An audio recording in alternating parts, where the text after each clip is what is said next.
California is living through some of its driest years in a century. Right now, almost 99% of California is drier than normal. California is our biggest economy. California is our biggest agricultural producer.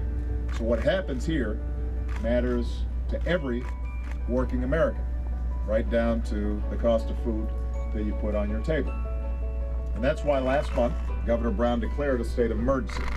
And together our administrations launched a coordinated response. But they're just the first step.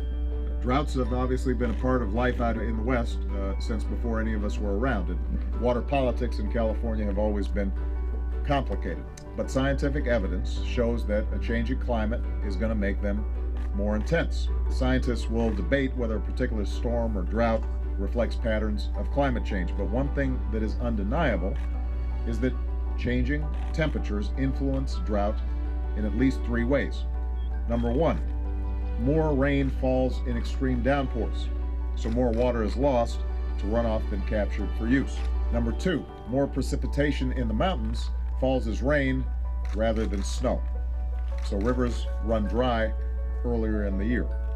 Number three, soil and reservoirs lose more water to evaporation year-round.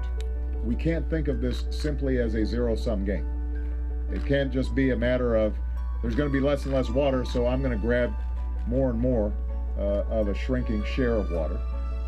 Instead, what we have to do is all come together and figure out how are we all going to make sure that agricultural needs, urban needs, industrial needs, environmental and conservation concerns are all addressed.